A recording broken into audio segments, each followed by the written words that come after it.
নমস্কার বন্ধুরা, পম্পার কিচেনে আপনাদের সকলকে স্বাগত। আজ আমি আপনাদের সাথে অপূর্ব স্বাদের একটা আইসক্রিমের রেসিপি শেয়ার করব। এখন তো বেশ গরম পড়ে গেছে, আর গরম মানেই কিন্তু আইসক্রিম না হলে ঠিক জমে না। আর বাড়িতেই যদি আমার মতো এইরকম একটা আইসক্রিম বানিয়ে নেন, দেখবেন দোকান থেকে আর আইসক্রিম কিনে খাওয়ার ইচ্ছাই হবে না। এটা এতটাই অপূর্ব খেতে হয়, একবার খেলেই গরমের সময় দেখবেন আপনাদের বারবার বানিয়ে খেতে ইচ্ছা হবে। আর এখানে আমি কোনো রকম ক্রিম বা কনডেন্স মিল্ক কোনো কিছুই অ্যাড করব না। খুব সহজে আপনারা কিন্তু এই আইসক্রিমটা বাড়িতেই বানিয়ে নিতে পারবেন। তাহলে চলুন দেরি না করে আজকের এই অপূর্ব স্বাদের আইসক্রিমের রেসিপিটা দেখে নেওয়া যাক। আজকে যে আইসক্রিমটা বানাবো তার জন্য দেখুন, প্রথমে আমি লিকুইড দুধ নিয়ে নিয়েছি, বড় কাপের মাপ করে 1 কাপ। তো এরকম আমি এখানে 1.5 কাপ দুধ ব্যবহার করব।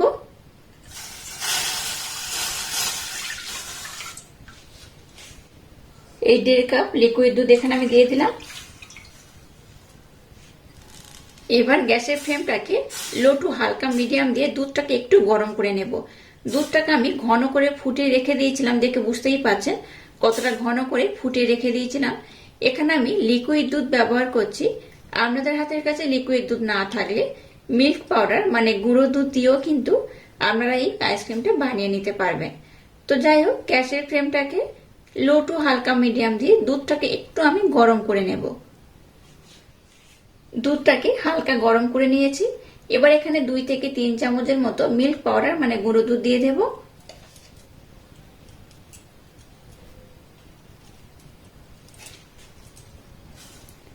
এখানে দেখুন 3 চামচ আমি মিল্ক পাউডার মানে গুঁড়ো দুধ দিয়ে দিয়েছি। এবার আমি গুঁড়ো দুধটাকে এই লিকুইড দুধের সাথে খুব ভালোভাবে মেল্ট করে নেব। আর এবার এটাকে আরেকটু ঘন করে ফুটিয়ে নেব। দুধটাকে আমি একটু জাল দিয়ে নিয়েছি। এবার দেখুন এখান থেকে এই 2 হাতা আর 2 ডাবু দুধ আমি নিয়ে নিলাম, এই একটা পাত্রে নিয়ে নিলাম। আর একটা পাত্র আমি এরকম নিয়ে নেব 2 হাতার মতো।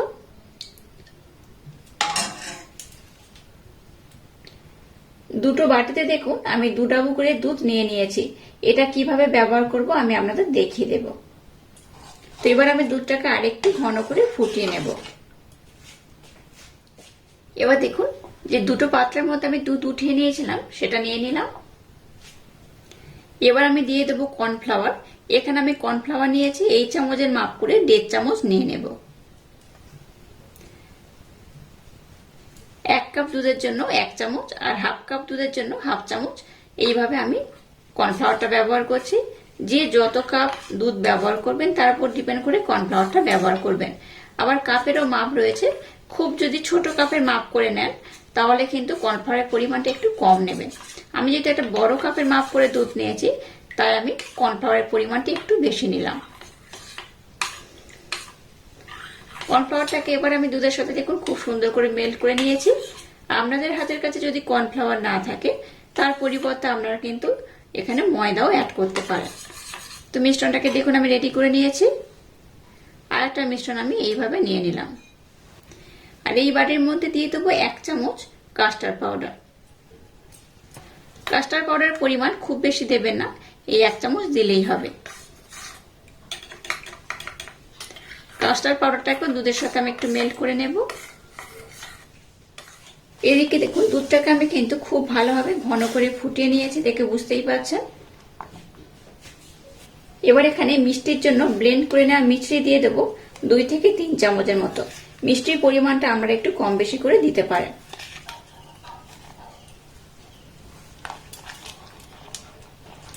গ্যাসের ফ্লেমটাকে লো রেখেই কিন্তু আমি দুধটাকে এইভাবে ঘন করে ফুটিয়ে নিয়েছি। একদম হাই দেব না, লো করেই ফোটালে আজকে যে আইসক্রিমটা বানাবো একদম পারফেক্ট হবে, একদম দোকানের মতো হবে। খুব সহজে বানিয়েও নিতে পারবেন। এখানে কনডেন্স মিল্ক বা অন্য কোনো ক্রিমেরও দরকার নেই।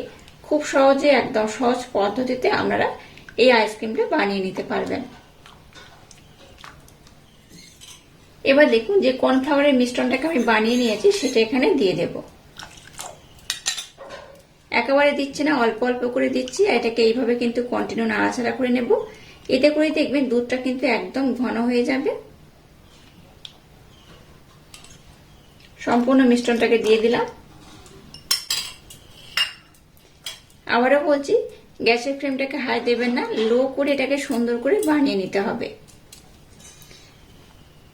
এইভাবে কন্টিনিউ নাড়াচাড়া করতে করতে দেখবেন এটা কিন্তু মানে দুধটা অনেকটাই ঘন হয়ে যাবে। আর এরকম ঘন মিশ্রণে কিন্তু আমাদের দরকার। আর কর্নফ্লাওয়ার দেওয়ার পর মিশ্রণটাকে কিন্তু অনবরত এইভাবে নাড়াচাড়া করবেন, গ্যাসের মধ্যে রেখে দিয়ে অন্য কোনো কাজে ব্যস্ত হয়ে পড়বেন না। এইভাবে কন্টিনিউ নাড়াচাড়া না করলে কিন্তু, যেহেতু কর্নফ্লাওয়ার দিয়েছি তাই মিশ্রণটা একটা ডলা পাকিয়ে যেতে পারে। এইভাবে নাড়াচাড়া করলে দেখবেন এটা অনেকটাই ঘন হয়ে যাবে। আর দেখেই বুঝতে পারছেন কতটা ঘন হয়েছে আগের থেকে, এটা কিন্তু বেশ ঘন হয়ে গেছে।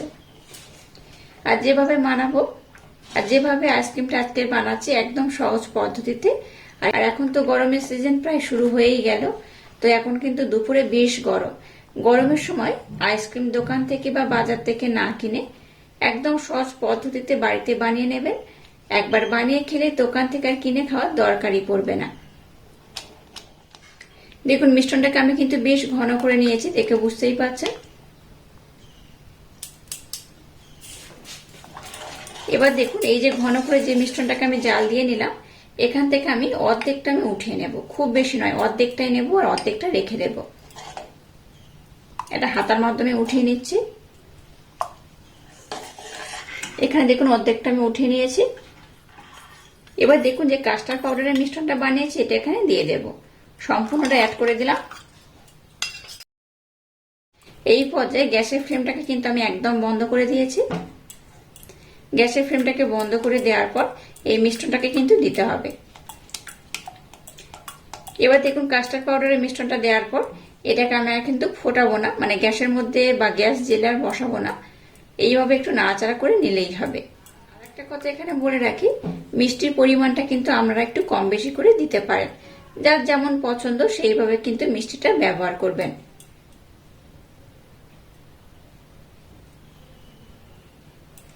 তাহলে এই মিশ্রণটাকে দেখুন খুব সুন্দর করে রেডি করে নিয়েছি। দেখুন দুটো কিন্তু এই গ্লাসের মধ্যে আমি নিয়ে নিয়েছি, এরকম কাঁচের গ্লাসে নিয়ে নিয়েছি, আমরা যে কোনো পাত্রের মধ্যে নিয়ে নিতে পারেন। তো দুরকম মিশ্রণ দুটো পাত্রের মধ্যে আলাদাভাবে রেখে দিয়েছি। আর মোটামুটি দেখুন দুটো সমান মাপ করে নিয়েছি।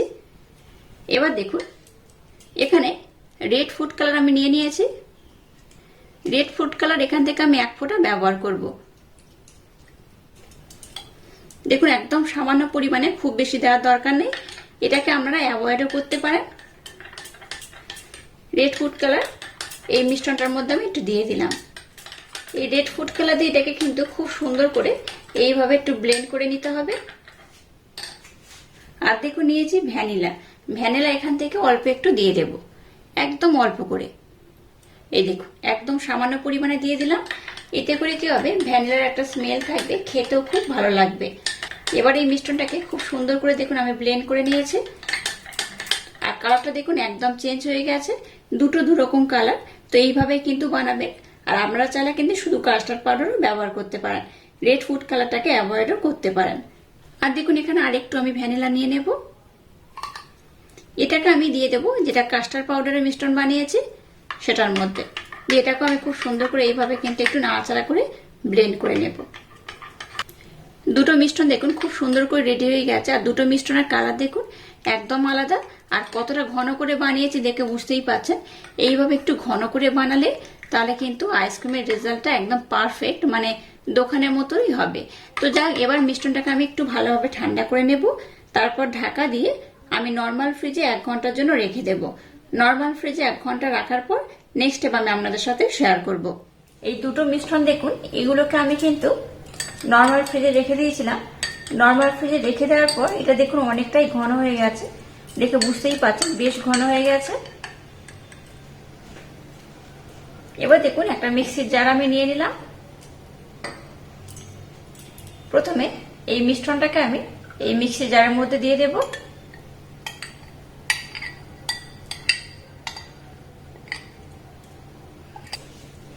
এবার এটাকে আমি খুব ভালোভাবে ব্লেন্ড করে নেব।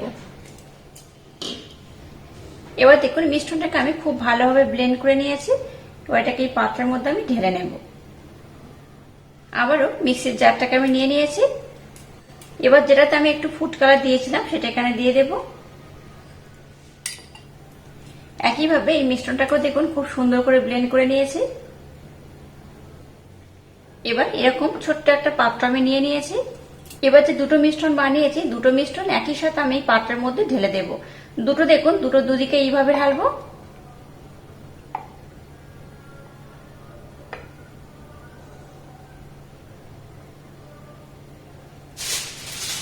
এবার দেখুন একটা ফয়েল পেপার আমি নিয়ে নিয়েছি।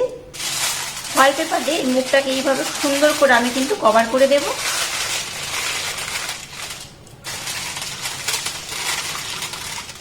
আর নিয়েছি দেখুন একটা প্লেট। এটা কভার করে দেওয়ার পরও একটা প্লেট ব্যবহার করবেন। প্লেটটা কিন্তু এইভাবে পাত্রের মধ্যে দিয়ে দেবেন। এবার এটাকে আমি ওভারনাইটের জন্য ডিপ ফ্রিজে রেখে দেবো। ওভারনাইট পর আমি আপনাদের দেখাবো এই আইসক্রিমটা কত সুন্দর হয়েছে। দেখুন আইসক্রিমটাকে আমি ওভারনাইটের জন্য ডিপ ফ্রিজে রেখে দিয়েছিলাম। ওভারনাইট পর দেখাতে দেখুন কত সুন্দরভাবে এটা জমে গেছে। দেখে বুঝতেই পারছেন কত অপূর্ব দেখতে হয়েছে। এটা শুধু দেখতে নয়, খেতেও কিন্তু অসাধারণ। এইভাবে একবার বানিয়ে খেলে আমাদের বারবার বানিয়ে খেতে ইচ্ছা করবে, আর দোকান থেকে আইসক্রিম কিনে খাওয়ার ইচ্ছাই হবে না। তো আমি আপনাদের দেখাচ্ছি, দেখুন এটা কতটা সুন্দর হয়েছে। অনেকে বলে দোকানের মতো ঠিক আইসক্রিমটা নাকি হয় না, তো আমার মতো একবার বানিয়ে দেখবেন, একদম কিন্তু দোকানের মতোই হবে। আর দুরকম ফ্লেভারের আমি এই ভ্যানিলা আইসক্রিমটা বানিয়েছি। কোনো রকম মোল্ড ছাড়া, কনডেন্স মিল্ক ছাড়া আমি আইসক্রিমটা আপনাদের সাথে শেয়ার করলাম। আশা করছি আপনাদের ভীষণ ভালো লাগবে। এই দেখুন